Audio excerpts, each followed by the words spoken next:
रावण जन्म का क्या है रहस्य? 3 श्राप बने बड़े कारण। वाल्मीकि रामायण के अनुसार रावण पुलत्स्य मुनि के पुत्र महर्षि विश्रवा और राक्षसी कैकसी का पुत्र था। कहा जाता है कि रावण महाज्ञानी पंडित था जिसके अंदर सत्व, रज और तम तीनों के गुण मौजूद थे, लेकिन रावण में सत्व गुण की तुलना में तमोगुण अधिक था। धार्मिक कथा के अनुसार रावण का जन्म 3 श्राप के कारण हुआ था, जिसमें से एक श्राप संकादिक बाल ब्राह्मणों ने दिया था। इसी प्रकार कथा में अलग अलग जगह दो श्राप को बताया गया है। रावण के जन्म का रहस्य और ब्राह्मण पुत्र होने के बाद भी उसमें कैसे आया राक्षसत्व वाले गुण।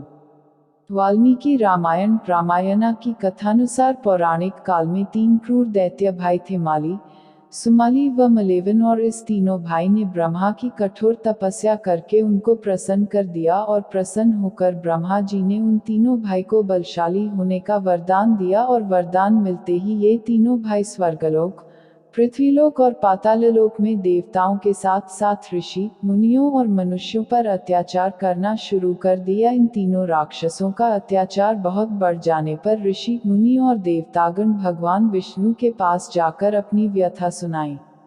भगवान विष्णु ने सभी को आश्वासन दिया कि मैं इन दुष्ट राक्षसों का विनाश अवश्य करूंगा। जब यह बात माली, सुमाली और मलेवन के सुना तो वे अपनी सेना को लेकर इंद्रलोक पर हमला कर दिया। तब भगवान विष्णु इंद्रलोक आकर राक्षसों का नरसंहार करने लगे, और भगवान विष्णु रण क्षेत्र में आने के क्षण भर के बाद ही सेनापति माली सहित बहुत से राक्षस मारे गए, और बचे हुए राक्षस लंका की तरफ भागकर अपनी जान को बचाया। उसके बाद शेष बचे हुए राक्षस सुमाली के प्रतिनिधित्व में लंका को छोड़कर पाताल में जा बसे, और बहुत दिनों तक सुमाली और मलेवन अपने परिवार के साथ पाताल में ही छुपा रहा। एक दिन उन्होंने सोचा कि आखिर कब तक हम राक्षसों को देवताओं के डर और भय से यहाँ छुपकर रहना पड़ेगा। देवताओं पर विजय प्राप्त करने के लिए ऐसे में कौन सा उपाय किया जाए। उसे कुछ क्षण के बाद कुबेर का ख्याल आया। तभी उसके मन में यह विचार आया कि अगर वो अपनी पुत्री का विवाह ऋषि विश्रवा से कर दिया जाए तो उसे आसानी से कुबेर जैसा तेजस्वी पुत्र की प्राप्ति हो जाएगी। यही सोचकर सुमाली अपनी पुत्री कैकसी के पास जाकर कहा, हे पुत्री, तुम विवाह के योग्य हो गई, किंतु मेरे भय से तुम्हारा हाथ मांगने मेरे पास कोई नहीं आता। इसलिए मैं चाहता हूँ कि राक्षस वंश के कल्याण के लिए तुम परम पराक्रमी महर्षि विश्रवा के पास जाकर उनसे विवाह करो, ताकि तुम्हें पुत्र की प्राप्ति हो। कैकसी राक्षसी होने के बाद भी एक धर्मपरायण स्त्री थी, जिसके कारण उसने अपने पिता की इच्छा को पूरा करना अपना धर्म माना और विवाह के लिए स्वीकृति दे दिया।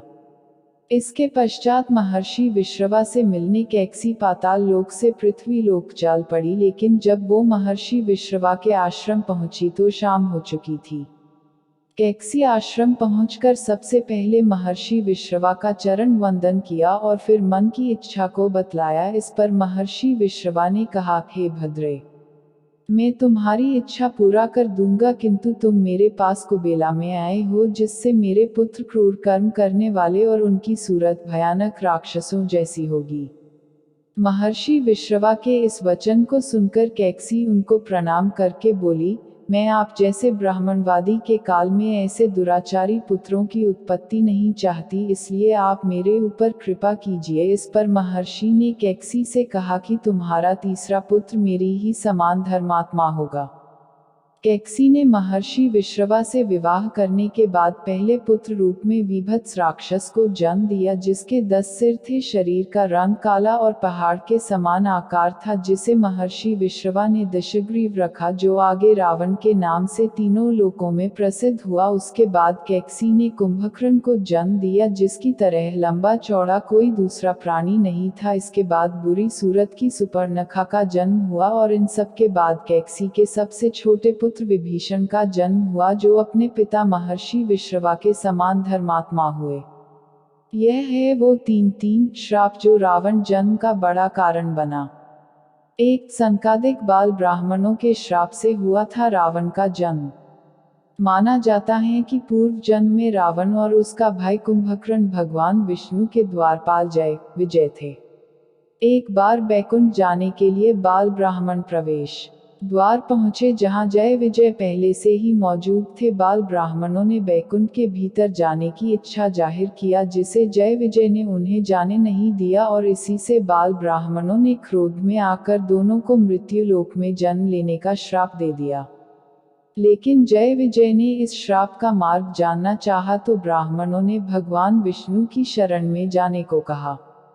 2 नारद मोह भी बना रावण का जन्म का कारण। मान्यता के अनुसार एक बार नारद मुनि को अहंकार जो गया कि वे माया को जीत चुके हैं। भगवान विष्णु को उनके अहंकार का ज्ञान था, इसलिए उन्होंने माया से एक नगर बनाया, और नारद मुनि माया के प्रभाव में आकर उस नगर में पहुंचकर वहां के राजा से मिले। राजा ने मुनि को अपनी कन्या का हाथ दिखाते हुए उसके विवाह योग्य वर के बारे में जानना चाहा। नारद मुनि ने जब उस कन्या को देखा तो उस पर मोहित हो गए और राजा से कहा कि कन्या का स्वयंवर रचाएं, योग्य वर मिल जाएगा। यह कहकर नारद जी बैकुंठ पहुंचे और अपने मन की बात भगवान विष्णु जी को बताकर कहा, प्रभु आपसे सुंदर कोई नहीं है, मुझे हरिमुख यानी कि आप अपना रूप दे दीजिए। इस पर भगवान ने दोबारा पूछा, क्या दे दूं? और नारद जी वेग में आकर बोले, हरिमुख। प्रभु हरिमुख और संस्कृति में हरि का एक अर्थ बंदर होता है। भगवान विष्णु जो माया रच रहे थे, तो उन्होंने नारद मुनि को बंदर बना दिया, और नारद जी बिना देखे यही रूप लेकर स्वयंवर में चले गए। विष्णु जी के कहने पर शिव जी ने अपने 2 गणों को भी स्वयंवर में भेजा था।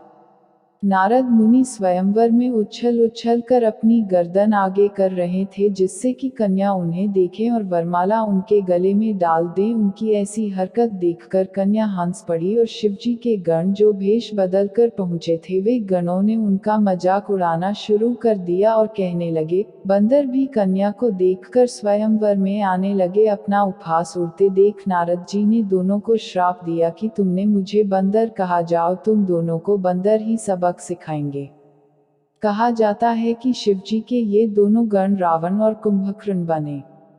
इसके बाद नारद ने देखा कि कन्या जिसके गले में वरमाला डाला है वो साक्षात श्रीहरि है। तब नारद जी ने उन्हें भी श्राप दिया कि जिस प्रकार से आपने मेरी होने वाली पत्नी को ले गए और मैं वियोग विलाप कर रहा हूँ, एक दिन आपकी पत्नी का भी हरण होगा और आप भी विलाप में वन वन भटकोगे। इसी तरह से राम और रावण का जन्म होना तय हुआ। 3 प्रतापभानु के कारण रावण बना राक्षस। सतयुग के अंत में प्रतापभानु नामक राजा थे, जो कि एक बार जंगल में रास्ता भटक गए और एक कपटी मुनि के आश्रम में पहुंचे। यह कपटी मुनि प्रतापभानु से हराया हुआ एक राजा था। उस कपटी ने तो राजा को पहचान लिया, किंतु राजा प्रतापभानु उसे पहचान नहीं पाए, और फिर उस कपटी मुनि ने राजा को ऐसी ऐसी बातें बताई जो केवल राजा और उसके जानने वाले को ही ज्ञात था। इससे राजा को लगा कि यह जरूर कोई सिद्ध पुरुष है, इसलिए राजा ने उससे चक्रवर्ती होने का उपाय पूछा। कपटी मुनि ने कहा कि 3 दिन बाद ब्राह्मणों को भोजन कराकर उन्हें प्रसन्न कर दो, उनके आशीर्वाद से तुम चक्रवर्ती बन जाओगी और मैं खुद आकर ब्राह्मणों का भोजन बना दूंगा। ठीक 3 दिन के बाद वह कपटी मुनि राजा के यहाँ पहुंचा। राजा में 1 लाख ब्राह्मणों को भोजन पर बुलाया था, लेकिन जैसी ही भोजन को परोसा जाने लगा तो तभी आकाशवाणी हुआ कि भोजन में मांस मिला हुआ है, यह अभक्ष्य है। इस पर सभी ब्राह्मण राजा प्रतापभानु से नाराज होकर उसे कुटुंब सहित राक्षस होने का श्राप दे दिया। यही प्रतापभानु ने रावण का जन्म लिया, उसका भाई कुंभकर्ण बना और प्रतापभानु का मंत्री वरुरुचि विभीषण बनकर जन्म लिया। विभीषण को केवल राक्षस कुल में जन्म लेने का श्राप मिला था, इसलिए वह राक्षस होने के बावजूद धर्मपरायण था।